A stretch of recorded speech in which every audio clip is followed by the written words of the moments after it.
గుర్తు తెలియని వ్యక్తులు చేసింది కాదు.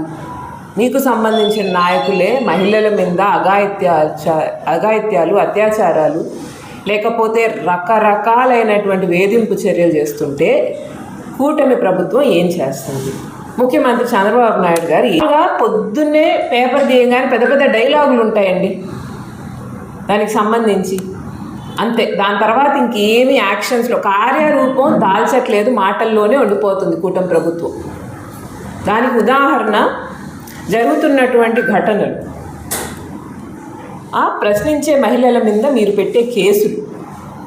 ఆడవాళ్ళు మిమ్మల్ని ప్రశ్నిస్తే వాళ్ళ మీద కేసులు పెట్టండి, వాళ్ళ మీద దాడులు చేయండి, వాళ్ళని అబద్ధాలు కోరులు చేయండి, రకరకాలుగా వాళ్ళని వేధించండి. వాళ్ళు బాబోయ్ మా కేసు తప్పు అని వాళ్ళే వెనక్కి తీసుకునేంత వరకు పోలీసులు కానీ, అధికారులు కానీ, ప్రభుత్వం కానీ వాళ్ళు వేధించండి. ఇది కదా కూటమి ప్రభుత్వం చేస్తుంది. స్టార్టింగ్ నుంచి ఇంతే కదా. తప్పు చేసిన వాడిని శిక్షించాలన్నటువంటి ఆలోచన పూర్తిగా లేదు. ఎవరైతే ఆ తప్పు చేశారో వాళ్ళ మీద, ప్రశ్నించిన వాళ్ళ మీదో, లేకపోతే మాకు ఈ అన్యాయం జరిగిందన్న వాళ్ళ మీదో మీరు రకరకాలుగా వేధింపులు చర్యలు చేస్తుంటే చోద్యం చూస్తున్నారు కదా. ఎమ్మెల్యేలు డైరెక్ట్గా దొరికిపోతుంటే కూడా ఏమీ పట్టనట్టు ఏదో చేశామంటే చేసాం, ముక్త సరైన పరిస్థితి ఉందో. పోలీసులు కనీసం కూటమి పాలనలో వాళ్ళ విధులు వాళ్ళు నిర్వర్తించేటువంటి పరిస్థితి కూడా లేదండి.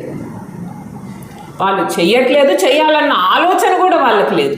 మీరు ప్రభుత్వానికి పనిచేస్తున్నారా, ప్రజలకు పనిచేస్తున్నారు? మీరు ప్రభుత్వానికి పనిచేస్తున్నారు కాబట్టే కదా ఎవడెంత తప్పు చేసినా కానీ తప్పించుకొని వెళ్ళిపోతున్నాడు.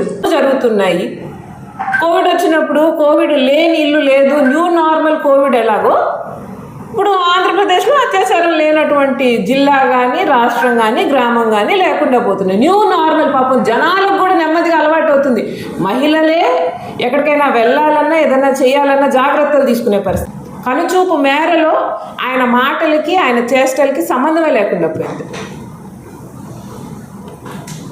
ఆయన అరవ శ్రీధర్ అనేటువంటి వ్యక్తి మీద కంప్లైంట్ ఇచ్చినటువంటి మహిళ మీద దాడి జరిగితే దాడికి సంబంధించి మీరు ఏ రకమైన యాక్షన్ తీసుకున్నారని, దాడి ఇప్పుడు జరిగిందని, నిన్న జరిగింది కదా. పగలు నడి రోడ్డు మీద జనాలందరి మధ్యలో ఒక మహిళ మీద దాడి జరిగితే